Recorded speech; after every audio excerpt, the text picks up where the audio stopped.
Frank Humphreys. Once a man came to see Bhagavan in Virupaksha cave. He stayed only for a week. During that time, he composed and sang 4 songs in praise of Bhagavan. He said his name was Venkatarama Iyer and that he was from Sacha Mangalam, a small village close to Tiruvannamalai. Later, he sent a 5th song, the famous hymn Ramana Satguru. When Bhagavan read the 5 songs, he was struck by their beauty. Ever since then, many Tamil-speaking devotees of Bhagavan have been singing them.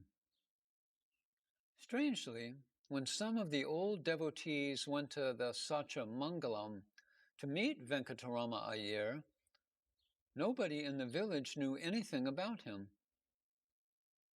Later on, while devotees were discussing this, Devaraja Mudaliar remarked, "While at Virupaksha cave, Bhagavan had written 5 hymns in praise of Arunachala."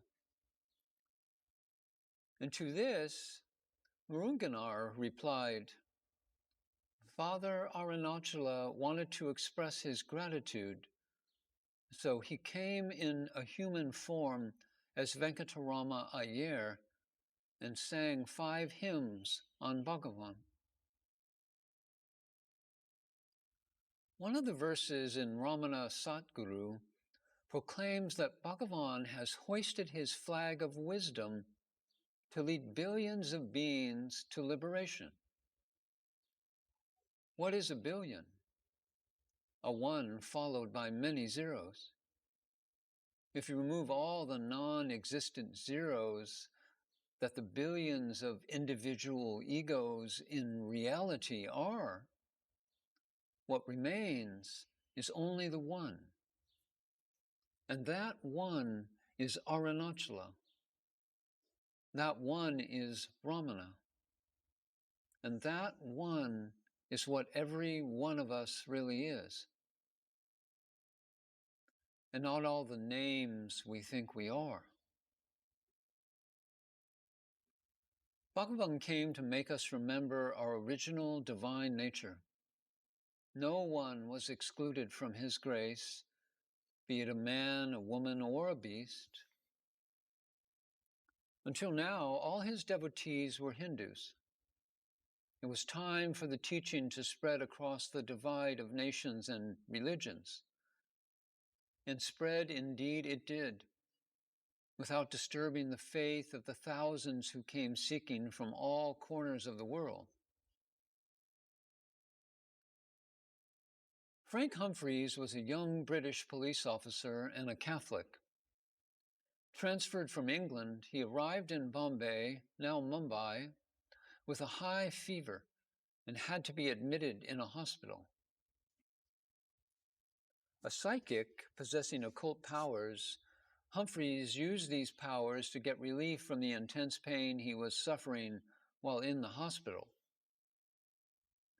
He then transported his subtle body to Vellore, a town near Tiruvannamalai, where he had been posted, and saw one Narasimhaya, who was to teach him the local Telugu language. Later, when he arrived in Vellore, Narasimhaya introduced himself, saying, "I am your Telugu tutor." "I know," replied the Englishman Humphreys. "How do you know?" asked the puzzled tutor. "I have seen you and have visited Bombay, even though I have never visited. I traveled in my astral body and met you." Narasimhaya had tutored many Britishers, most of whom were spiritually disinclined. He presumed that this man was just crazy. Humphreys then requested that Narasimhaya, with these words, "I would like to read a book on Hindu astrology in English. Can you help me?" Narasimha presumed that this was yet another crazy question from him and ignored it.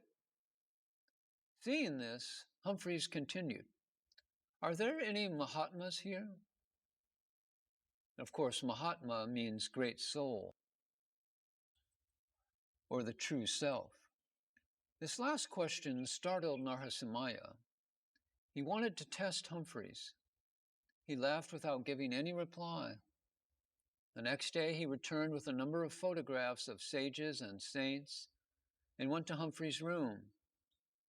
Seeing no one there, he left them on the table and went away.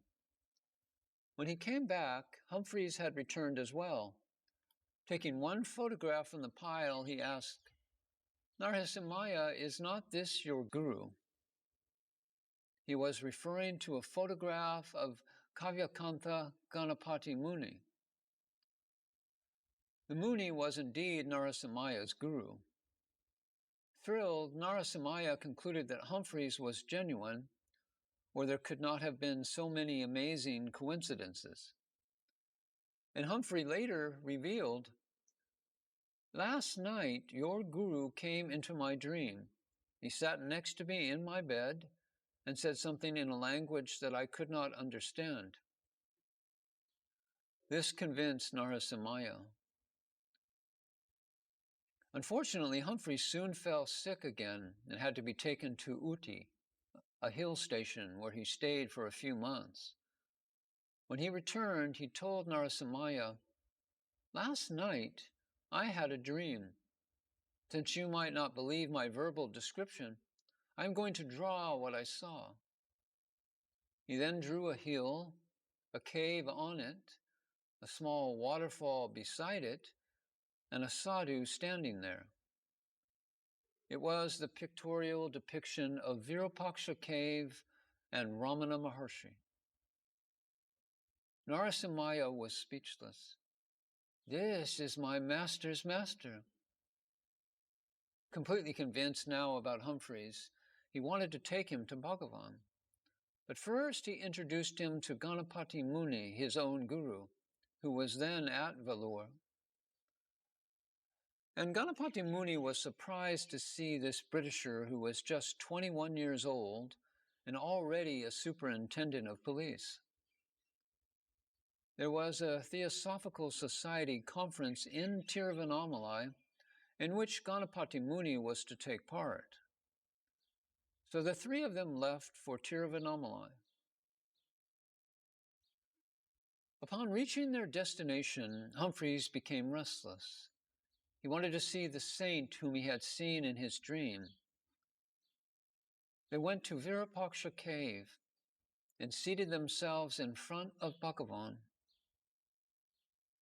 Bhagavan's gaze was fixed on Humphreys for a long time. And this is what Humphreys has recorded of his first encounter with Bhagavan. At 2 p.m, we went up the hill to see him. On reaching Virupaksha cave, we sat before him at his feet and said nothing. We sat there thus for a long time, and I felt lifted out of myself. For half an hour, I looked into the Maharshi's eyes, which never changed their expression of deep contemplation.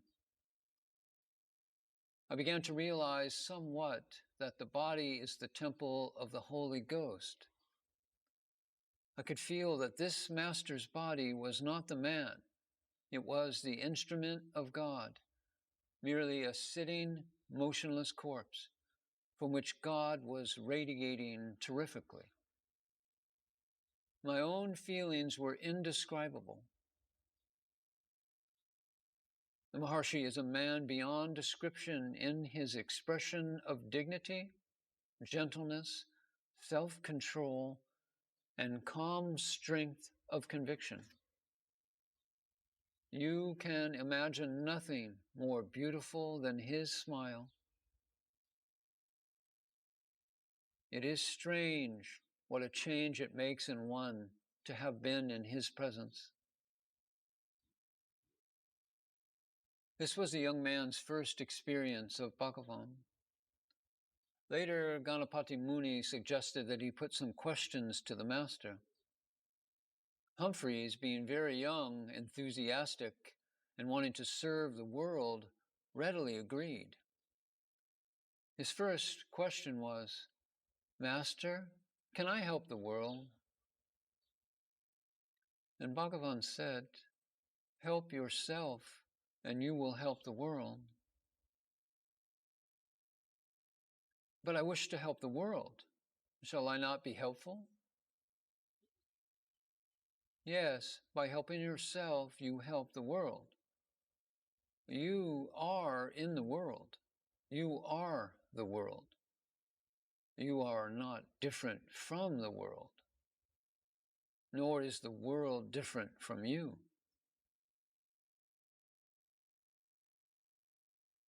Humphreys continued, "But Master, can I perform miracles just as Sri Krishna and Jesus Christ did?"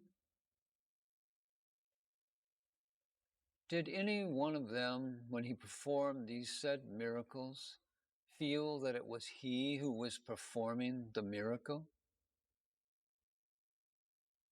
"No, Master." This was the first hint Bhagavan gave him that he should not be captivated by his occult powers and sense of doership.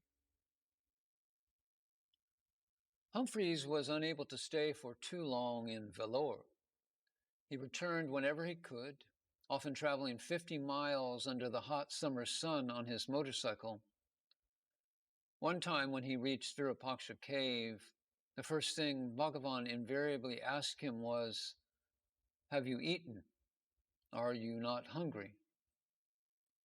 Humphreys was usually hungry, and Bhagavan would immediately arrange for food to be given to him. Bhagavan knew Westerners ate with a spoon, so he crafted a spoon made out of a coconut shell for Humphreys. This thrilled Humphreys even more. And Humphreys was still hungry after finishing his meal, so Bhagavan remarked, "Are you still feeling hungry?" And he asked somebody to give more food to Humphreys. After lunch, the young Englishman was feeling very thirsty, thanks to the burning tropical heat. But his innate British reserve prevented him from asking for anything. Knowing this, Bhagavan immediately looked at one of the other devotees and said, "Give him lemonade. He is very thirsty." All this impressed upon him that Bhagavan's love was not only that of a spiritual master, but also that of a nurturing mother. Many a time he saw small children at the cave with Bhagavan, but they were neither talking nor playing, but just sitting peacefully. He was baffled by this. He had never seen children sit so silently, so peacefully, and for so long. The truth was that these children could also feel the spiritual peace of Bhagavan and responded in a like manner. Bhagavan knew of Humphreys' inclination to occult sciences and dissuaded him, once saying, "Pursue that which is superior to all the occult powers. Your aim should be higher than this. Not only higher, it should be the highest. And the highest is to recognize that you are the truth. All these occult powers will delude you. Give them up." Bhagavan helped Humphreys get weaned off from using occult powers. Humphreys was a very strong man. Just as he had the capacity to acquire occult powers, he also had the strength to practice his master's teaching.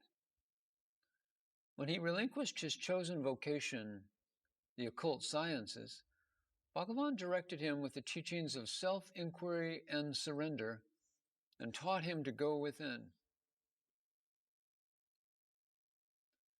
His later descriptions of the master, which he recorded in a letter and sent to his friend in England, were published in the International Psychic Gazette.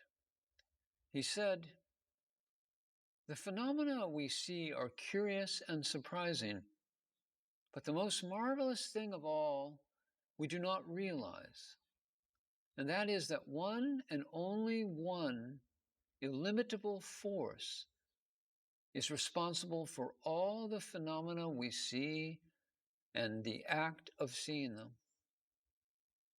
Do not fix your attention on these changing things of life, death, and phenomena. Do not think of even the actual act of seeing them or perceiving them, but only of that which sees all these things, that which is responsible for it all. This will seem nearly impossible at first, but by degrees the result will be felt. It takes years of study and daily practice, but that is how a master is made. Give yourself a quarter of an hour a day. Try to keep the mind unshakably fixed on that which sees. It is inside you. Do not expect to find that is something definite on which the mind can be fixed easily. It will not be so. Though it takes years to find that, the results of this concentration will soon show themselves in 4 or 5 months' time in all sorts of unconscious clairvoyance, an increase in peace of mind, and the power to deal with troubles. Always an unconscious power. I have given you these teachings in the same words that the Master gives to his intimate disciples. From now on, let your whole thought in meditation be not on the act of seeing, nor on what you see, but immovably on that which sees. What powerful instructions! How blessed was young Humphreys to receive this teaching. Humphreys received everything after getting established in the heart. He found it difficult to cope with his job and pursue meditation as well. He came to Bhagavan, who advised him to stay on longer. The master can recognize when one is completely ready. Bhagavan, the master cook, needed to cook him for some time longer. And after a few more months, he once again came to Bhagavan. And this time, Bhagavan said to him, "Now you can go." Humphreys has recorded about what happened after. I went back as a better and deeper Catholic. There was no conflict in him at all. After some time, he turned away from all worldly things, entered a monastery, and became a monk. Established in the heart, there was no Hindu, Christian, or Muslim. There was no male or female, just pure being, just as Jesus would want a follower to be.